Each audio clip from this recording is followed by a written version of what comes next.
I really wish that people would focus on a balance of quantity and quality when it came to being productive as opposed to just quantity.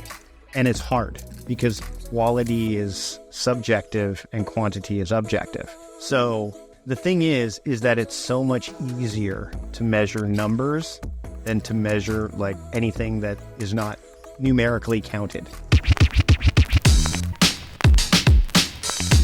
Today's episode of the ProGuide is brought to you by Small Pond Productions, the producers of this podcast.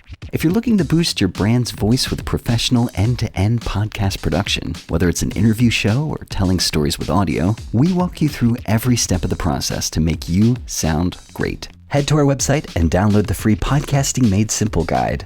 8 critical things you need to know before launching your brand's podcast. It's all available at smallpond.productions. Well, welcome everybody to the ProGuide, where we interview thought leaders in business, technology, creativity, and productivity. And my name's Andrew J. Mason, and today we are beyond honored to be able to hang out with Mike Vardy. He served as the managing editor at Lifehack and has also served in an editorial capacity for Workawesome, which is in Vato, The Next Web, and has also written some guest articles for Huffington Post, GTD Times, 99U, Lifehacker, and Success Magazine. And our minds are blown that we're hanging out right now. Mike, thank you for joining us today. Well, thanks for having me, Andrew. I'm looking forward to the conversation today. I'd love for you to share with us just a little bit more about, you have just a wealth of knowledge, a wealth of thought leadership around productivity as a concept. So many people look to you as an expert. Where does that passion for you, for productivity, for being the best that you possibly can be, show up? Where would you say that came from for you?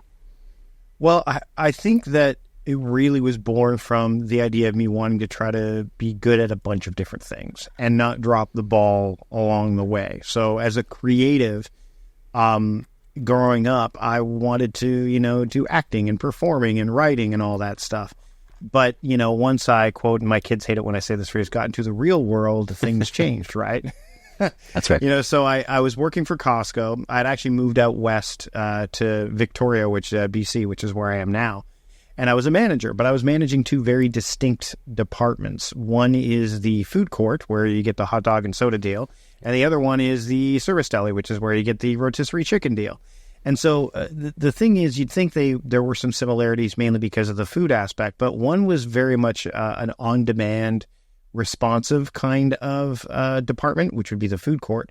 The other was more proactive, more responsive in a different way, because you were, in the service deli, you weren't just making rotisserie chickens, you were making, chicken pot pie and a whole bunch of other things, and you had to stagger your productions. And so there were 2, one was very customer facing, one wasn't. So they were very dynamic and different. And I also was new to this city, so I was trying to meet new people, and, we were opening a building. So there's a lot going on, and I thought, I need to dig into some time management techniques, some productivity techniques. And that's when I started to look at the work of Stephen Covey. I remember I'm a night owl, so seeing some late night infomercials featuring the one and only Tony Robbins. So I was really trying to use his words, get the edge. And I ultimately started to go down that path deeper as I saw it working, using, I remember having an old Covey day planner and using different colors for the different departments and just try to find simple techniques so I could keep the ball moving in the right direction while myself moving all at the same time. So it started there, and then it became a passion project. I was, I've been called the Productivityist. It's the name of the business and so on and so forth. And, so the ist part was initially an enthusiast aspect, right? Like I want to learn about this stuff. And then ultimately, over time, I worked my way down at Costco deliberately to part-time so I could focus more on my creative efforts and writing. And from there, once I left Costco, I started to focus on becoming more of a specialist in the field, which is when I started to kind of make a career about it, which is, we're going on almost 15 years now. And that kind of it just kept going from there. And over the years, I've just noticed the environment, the culture around productivity and time management has changed. And yet there's so many things that are still the same. So, if anything, the ist part has now shifted to more of a philosophical aspect. So I've thrown around the term productivityist, which is, where you probably find me more often than not. But I'm leaning more away from that term productivity. I think that there's elements of it that need to be, audited and looked at a bit more deeply. And I've become more philosophical and more, because over time, that's what happens. You spend the time in the field and you look at different areas and you see it differently. And that's that's the journey that I started back at Costco, and I have continued on. I don't think the journey is not going to end until I end, I guess, basically. It's a great way to say it, and I think it kind of expresses your continuous hunger for improvement, continuous learner, and a story arc that kind of leans in this particular direction. And for anybody that's kind of been following along in the journey, and they've heard, they've taken all the things in, so Eisenhower Matrix, GTD, latest, loudest, important, urgent, like all of that stuff. You've seemed to have started to assimilate over time and then add your own voice to it. And that's where I'm actually really curious is it's starting to kind of form into your own take, your own perspective on this, saying, yes, all of that, but then also some of this too over here, which you've kind of distilled into, I believe, time crafting. So do you mind kind of giving a few words about that? Yeah, well, so time crafting, my thought around this, and to kind of dovetail off of when I said when I end, I'll probably be done this. That's kind of what happens. Time is not something that can be managed. After spending so much time, time moves on whether we want it to or not. And management implies that we have more control over it than we actually do. There are things that live within time that we can manage, right? Like attention, effort. They're becoming increasingly challenging to manage because there's always a demand for it. And the demand for attention can affect the effort that we can give to things that truly matter. And this is, again, where we get to the philosophical aspects of things. But with time, because we can't manage it, what can we do with it? Well, we can manage our relationship with it, right? And that's where I'm leaning in more. And with time crafting, it's really about crafting your time. And the origin story behind that name came from taking my son to school. This would have been a number of years ago when he was still in elementary school. He's about to enter high school as we're going through this recording now. And he was one of the things you learn over time as a parent is not to go, so what are you learning in school? Or you want to engage in a different level. So he was playing Minecraft at the time. And I was, and this is when time crafting was in its earliest phases, called the now year method and the now year formula, more focused on a year, need to do, ought to do, want to do kind of thing. And he explained to me, as only a grade 5 or grade 4 kid could, he's like, well, Dad, what you do is you take different elements like rock and mud and tree, all these elements, and then you make things out of it, right? So you combine these elements and then you get this pickaxe, or you get this table, or you get this. And, so I was learning about it at that point in time. And then I remember walking home going, well, that's essentially what we do. And I talked to him on the way home about this too, because I walked him to and from school. And I said, so would you think that, and he's in grade 5, so having this conversation with him is probably he's like, whoa, Dad, dial it back, Socrates or whatever. But anyway, so he was like, I said, so I take the calendar and I take the to-do list and I combine them, and then that's how I craft my time. And he goes, sure, Dad, whatever. He was at that point probably thinking about playing Minecraft when he got home. But that's the genesis of that, is that we will never stop crafting our time until we no longer have any of it. So that's why it is, and it's not a perfect, it's not precise. There's a tolerance level to it. There is, again, what do they say? I think sculptors will say that they are chipping away to get at the thing that they're trying to make, as opposed to, just taking this block and making something random. So they see what they want to have and then they chip away at it. And that's the way I look at it. So when you're thinking about crafting your time, you're thinking about things like simple, durable, flexible, sustainable things that will stand, quote, the test of time. And this is where thematic, elements to your days, your weeks, your months, your years, using time theming, that's an element of time crafting. Using what they used to be called modes, mode-based work. But now over time, these things evolve. I now call them attention paths. Where will your attention go?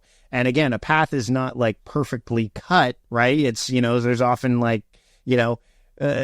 challenges and obstacles along a path, and it doesn't look pretty necessarily all the time. But attention, like, what energy levels do you need? How much time will this take? Like, that's where your attention goes. And then using reflective practices like journaling, meditation, even exercise, which is where the productivity diet kind of was born as well, that the book that I've written. All of these things kind of come from this idea of crafting your time as opposed to managing it. Because again, time moves on whether we want it to or not. So why are we trying to corral this thing and manage this thing that simply won't be managed? Instead, let's not try to use time. Let's be partners with it. Yeah. What better phrase can you end on? Especially, I think you mentioned correcting your relationship with time and reframing this whole game as something that you're not infinitely losing at, but something that, you can dance with and see something beautiful come out of it. It's a very cool way to look at it. When you look back over your years of just kind of enhancing learning, there's so much nuance that shows up there. But can you talk to us a little bit about what has been one of the hardest lessons? We can make it accessible, either lessons that you've had to have learned or hardest things to kind of get handles around and say, how do I corral this concept in a way that makes sense for people, but also becomes useful for them? Is there something that kind of fits that category for you where it's like, man, this has been really difficult, but once you nail it, it's there?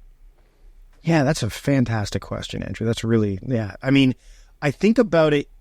I think one of my biggest challenges is I have a background in improv, right? So that's and so I've had a propensity to push things out there that are not fully formed, right? And to be fair, I think by virtue of what I've said, fully formed is probably going to be something that would never be fully achieved, but I will put things out there that probably could use a bit more time in the oven, right? I think the challenge is, I wouldn't say reframing it or, pulling back on it, but just leaning into it more so that I can, kind of explain it to people in a way that they can get it faster, a simpler way. I've been spending a lot more time reading, fiction and learning more about how to get better at the craft of writing, which I've been doing for a long, long time. I'm looking right now on my desk. I have and I've done this purposefully to kind of show that I'm a writer first and an entrepreneur second, is I have my novella right here. Actually, I'll grab it. So yeah. You can see it.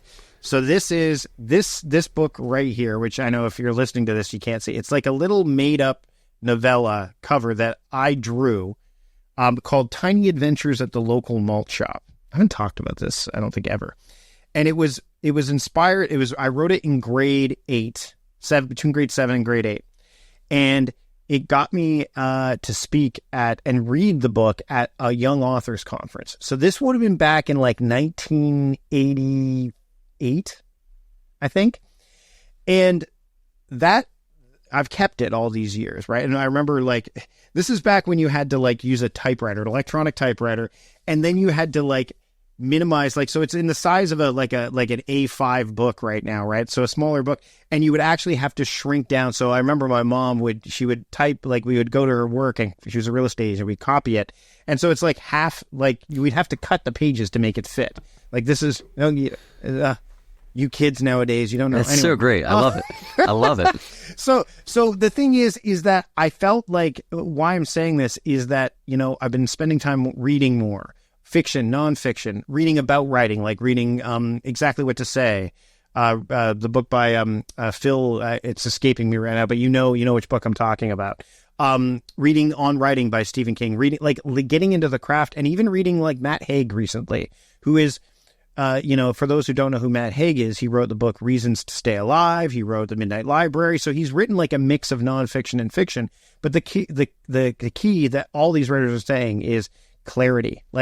Get clear, and don't try to make things sound more complicated than they need to be. Don't try to sound intelligent.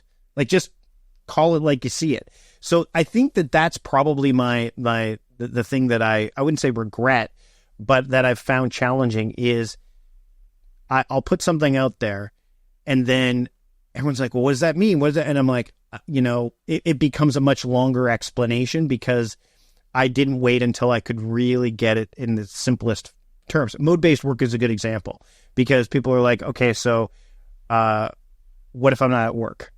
I'm like, okay, that's a good point. What if I don't think of life? Okay, well, and one of the interesting things is I would talk about like beast mode, like Marshawn Lynch would go into beast mode, right? So is that a mode? Well, it can be because energy levels, or airplane mode, right? Like what can you do when you're in airplane mode? And I kept thinking about this in terms of, it's almost like you mentioned off the top before we hit record, David Allen, right? Like David Allen, essentially, it would have been like if I released like a book called Time Crafting, which was going to happen a decade ago or even 5 years ago, and then releasing it now. Like kind of how David Allen released Getting Things Done initially, and then he released the second edition and softened things a bit, right? Like, you know what I mean? He made that because when he wrote Getting Things Done, he was in the corporate world. And now he's, semi-retired living in the Netherlands, right? So, I mean, he still has all of that knowledge and experience, but he knows that his audience has shifted. The culture has shifted. And I think that's probably the biggest challenge is, for me is like, I've got this concept about the brands of time that I've been noodling on for a while, and I haven't published anything about it, not even in my email newsletter yet, because I know I have done a YouTube video about it, but it's not fully formed, and that's okay. But I'm trying to be better at holding on to these things and finding better ways to convey it to people so that, they don't, for lack of a better term, heckle. Yeah. Right. Yeah. I mean, I've handled hecklers in the past. I've done stand up and things like that. But to be able to kind of go, and if someone was to say to me, I get this a lot, the idea of like, what's the best app to use? I'm like, I don't know. And they'll be like, what do you mean you don't know? You're the expert. You should know. I'm like, but there's so much, to your point, nuance around it. Like, I can't tell you. So to try to do that more so that when people are reading my work or listening to a podcast that I do or watching a video, they go, okay, I want to dig deeper into that. Oh, and Mike has more stuff I could dig deeper into, as opposed to, I'm not getting it. Mike's leaving me hanging by a moment here because he hasn't expanded on it yet. So just getting better at digging deeper in that stuff, as opposed to, frankly, running a business and going, okay, well, I'll let that idea sit there for a while. It's out there in the ether, and people can struggle with it. I want to avoid the struggle. Does that make sense? It does. So well said too. And I appreciate you kind of like digging through the thought process and forgive the next question in advance. It wasn't in the notes that I sent, but I'm feeling it kind of in this moment too. Like, and the answer can be, hey, I don't know. That's fine too. But is it more intuitive, or is there a box or 3 or 4 boxes to check in your head in that tension between, hey, this is still bacon in the mental oven versus, hey, I'm ready to share this with the rest of the world? And how do you know when an idea is formed enough? Your bias has been towards, hey, maybe it's been a little bit early, but I want to get it out there because it's fresh. It's fresh inspiration. It's something that's new to me. And if I wait too long and I have everything perfect, it's going to be completely stale and it's past its time. So I want to give it at that sweet spot. Are there any indicators for when you feel like, hey, this idea, this concept is probably near that sweet spot for sharing with the public? That's another great question, because I think that I kind of treat this like a stand-up comedian would, where they're testing the material. So I'm getting better at that. I'm getting better at saying, okay, like I'll noodle it on, like I'll tease it on a podcast or in a YouTube video. And that's okay, because those mediums are very, they're very transient, right? Like, so they can disappear for a bit and then come back and like, oh, remember what, it's kind of like, I mean, again, if you were to go back and look at some of my old YouTube videos, you'd be like, oh, Mike still talks about this, or this is where it started, right? I think the challenging part, the hard part is, and I think this goes back to like deconstructing things a little bit. And funnily enough, earlier today I was talking to my web designer guy, because we're working on some stuff related to my website. And what is interesting to me is it's the mediums that I think and the platforms that I use that allow me to say, okay, I'm going to noodle on this idea and put it out there and to see what happens. Like go fishing, for lack of a better term. Mm-hmm. So social media is good for that, like Twitter and things like that. Although if you were to look at my Twitter feed right now, you probably go, what are these numbers that Mike's been counting down to? And I'm not going to reveal that, but nonetheless, it's coming. Like, so, and having fun, creative fun with that. So that, again, that's like that. What stand-ups would do is they test the material, test the water. So I think that's where it is. And then to get to the roots of it, like to dig deeper, that's where I really want to embrace Mike is a writer. Mike is an author, not I'm going to wait until I'm ready to write the book, or I'm wait until it's totally formed, because that's a problem too. If I wait until it's ready to be a book, I can't tell you. And this is the struggle that I think a lot of people have, and I still battle it. And again, I can tell you there's tons of people that still struggle with this across multiple levels is, well, it's already out there. Or, oh crap, I should have written Slow Productivity before Cal Newport did, because I talked about it before he did. That's right. Like in a different way, right? I'm not saying that, again. Your time is fast, Mike. I'm sorry. Yeah. Well, wow. Yeah, it's like your time. And no, but that's my point, that's right? The thought, That it is, if you wait too long, there is no perfect time. So if you can find ways, and I'm getting better at this, of going, I'm going to tease this out there, then that's where that goes.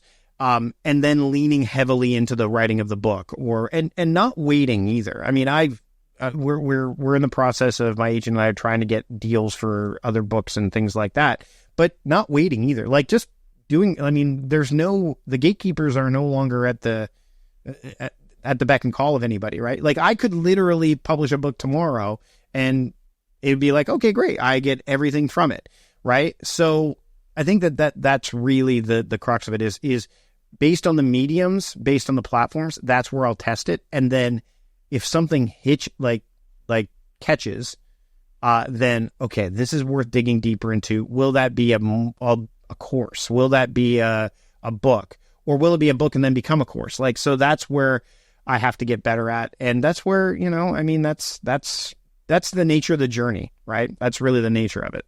That's amazing. And I think it's kind of a more abstract way of asking the question that I'm about to ask, which is what's been inspiring you right now. So it's not necessarily to ask that question in order to get to what's coming down the future for you, but you want to notice what people who you aspire to be like, at least in some way, shape, or form, are noticing. And so, like, you mentioned fiction kind of as in writing more clearly those concepts, but is there a specific instance of something that you've heard recently, seen, listened to, watched, that's just like somebody, even a soundbite, somebody says that thing and you're like, ooh, there's something there. I don't know what it is, but it's inspired me today. I could literally, okay, so again, haven't talked about this much.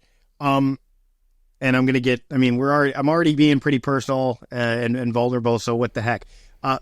Baths are where a lot of my great ideas come from. When I'm sitting in the bath, listening to something, and I got to say, Siri is my best friend when it comes to that, because I can literally shout at it, hey, remind me to, and I have a reminders list of ideas. So let me, and this is fairly recent.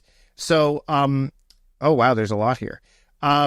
So, in Matt Haig's book, The Book of Regrets, he talks about regret not knowing chronology. And I'm like, I want to dive into that a bit more.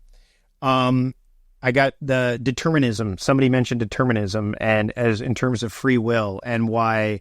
So I want to look at what is the role of determinism when it comes to time management and productivity, right?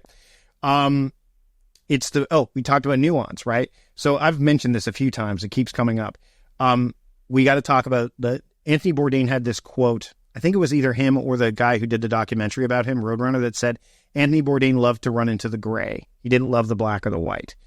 And I think we live in a world that's very polarizing, left, right, black, white, this or that.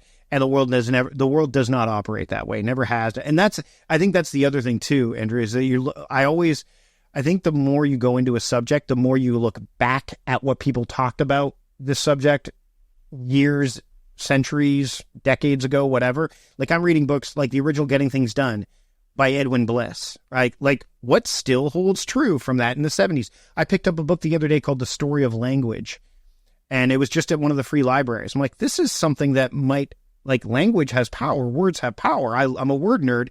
And then I open the book, and it's an old book. It's from 1949. I'm like, okay, so let's see. So looking at the older stuff, like, you see this happening with the works of Ryan Holiday and Tim Ferriss, looking at the Stoic stuff, right? You're seeing, another interesting thing that I'm noodling on and thinking about is there's this Japanese philosophy, which you've heard of Ikigai, I'm sure, before and all that, but there's one called Ganbat. And I think I might even be pronouncing it wrong. But it's the idea of giving it your all, like effortful, but on the things that really matter. And what I was thinking about when it came to the Japanese stuff, we've heard, again, Ikigai, wabi-sabi, all that stuff. That stuff has never, it's not like we rediscovered that like 10 years ago, right? Where Stoicism, all of a sudden, Ryan Holiday really started writing about it. And I was like, wow, the Stoic philosophy, it's really come to the fore. Well, it kind of went away for a while. Like, and I have people that are like, oh man, I really want to get into Stoicism. And I look at that person like, you got a lot of work to do if you're going to get into Stoicism, because Stoicism, like reason, you are not a person that generally looks at reason as a bellwether for making choices. You tend to be ruled by emotion. So here's like 8 books. Like start with it. Whereas with Ganba, it feels like it's sustainable, it's perpetual. And I was watching a video, again, speaking of something I was inspired by. It was 2 comedians, because I'm still into comedy. I have Bill Burr's statue from The Mandalorian when he played because I loved his acting in that scene. And Bill Burr is a guy who seems to be transcending stand-up to be able to take into the acting world, which is something I admire. But these 2 comedians were talking about, it was Pete Holmes and someone else talking about Japan and going to the bathroom. And he goes, they just make it a pleasurable experience. They just do it right. Japan does everything right. I'm like, I want to go to Japan. Like, I want to go and see what so these are the kind of, like, again, looking at, where is it? Like, there is literally, you can't see it here totally, but there's at least 20 ideas. And most of these come to me when I'm like, not actively in the writing, the writing mode, for lack of a better term. But that's part of it, right? I so appreciate just you're kind of opening the door to stream of consciousness, just kind of letting us know what it is that you're kind of currently thinking and feeling. I appreciate that window into it, because you get to see a little bit of the how for somebody thinking. And 2 things that brings up for me. One is, you mentioned Tony Robbins earlier, and I love this phrase from him. He says that all learning is the learning of distinctions. And so we were talking about nuance, this idea that you go from something like kind of blunt, and then you kind of craft it, and then, it takes on this more kind of distinguished form, and getting to see that in you, see that where it's like, okay, I've learned kind of general ideas, general philosophies, and then I feel myself kind of being drawn towards something that's a little bit more distinct, a little bit more nuanced, something that feels like it's me. When you have all of this, and I hate limiting, because this is like podcast soundbite world where you're like, hey, just tell me the 5 things that'll make you happy instantly, and do it in 30 seconds so I can put it on Instagram. Like, I don't want to do that. But all right, let's go. Let's do it. But if you have that message, that billboard to the world that you're currently feeling, it doesn't have to be of your life, but like that you're currently feeling, like, man, if I feel like if most people could get this about productivity, about learning, about kind of continuous self-improvement and moving themselves forward, you had that magic wand and you can wave it and have everybody kind of instantly get it. What would that thing be for you? Well, I really wish that people would focus on a balance of quantity and quality when it came to being productive, as opposed to just quantity. And it's hard, because quality is subjective and quantity is objective, right? So, and the thing is that it's so much easier to measure numbers than to measure like anything that is not numerically counted, right? So qualitative productivity. This is why I don't like the term productivity anymore, because and again, back to word nerdery, itty is like, it's almost like an activity, right? Like productivity, it's like the action, right? Whereas the term before productivity, I wrote an essay on this for Simplify magazine, called The Path to Productiveness. So the term productiveness existed before productivity, and it means a state of being productive. And that, to me, is where I believe that if we allow technology in its current form, and even as it's growing, let's use the idea of generative AI, we can actually spend more time in a state of productiveness than focus on productivity. So you've probably seen the memes like from the artists that say, I want the AI to do my laundry and cook food and not make my art. I'd rather have it be the other way around. I was literally going to say that. Yes. Yeah. And so I think that and the term quality, if you've read Zen and the Art of Motorcycle Maintenance or any of the works by Robert Pirsig, there's another person that I've kind of leaned into more recently. He's got a book that was posthumously released by his editor and his wife called On Quality. And he uses like the capital Q for quality.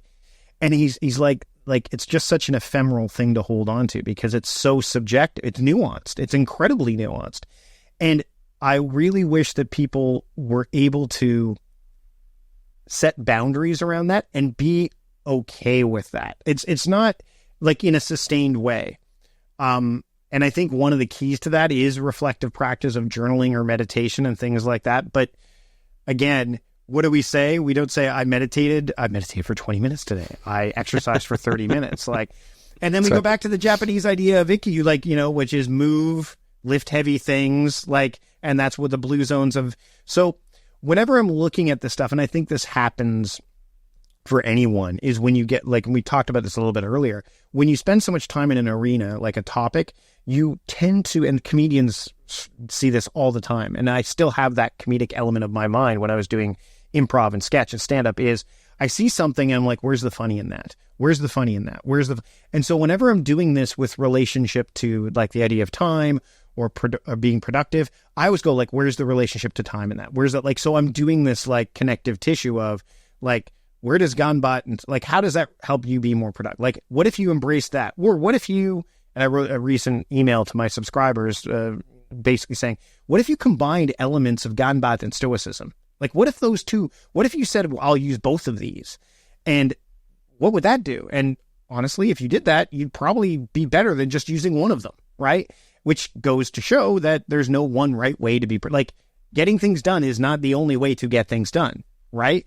So to me, I think that if we can do more of that, I think that that's cracking the nut to a more balanced approach to quality and quantity when it comes to the things we do. We'll end up doing more of the right things at the right time.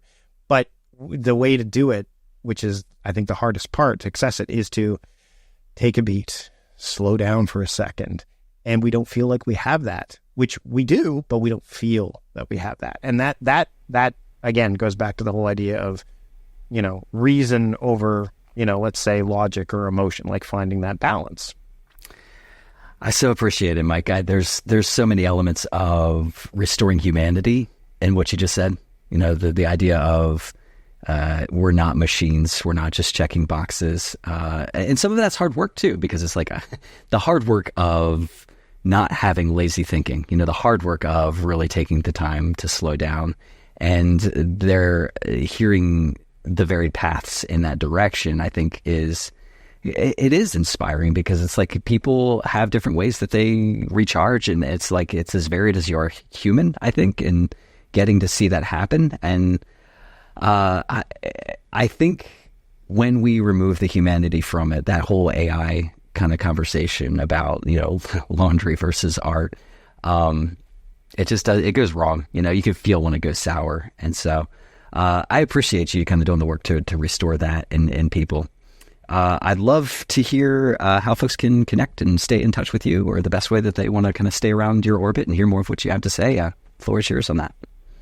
Well, the best place to go is productivityist.com. And I'm on social. You'll find me, Mike Vardy, on social, on X or Twitter.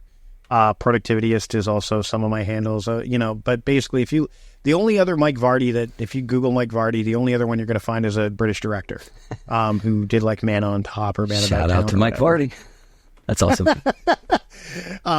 So yeah, I would love for you to check it out. If you go to productivityist.com, you can get my time crafting starter kit. There's that. But yeah, and I've got my podcast too, A Productive Conversation, which if you're listening, wherever you're listening to this podcast right now, just, go to search up Mike Vardy and you'll find probably a bunch of interviews, but also that podcast. And that's the one that I produce every single week. So yeah, I'm out there. There's no signs of me slowing down, just probably getting more intense with certain things and less intense with others. Beautiful. Mike, I so appreciate your time. Thanks for hanging out with us. Thanks, Andrew. I had a blast. And our thanks to all of you for listening. If you're looking for a quick way to make our day, a review in iTunes or subscribing to this podcast would mean the world to us. Our thanks to Small Pond Productions for sponsoring. And this was the ProGuide. Learn from leaders, change your life. See you, everybody.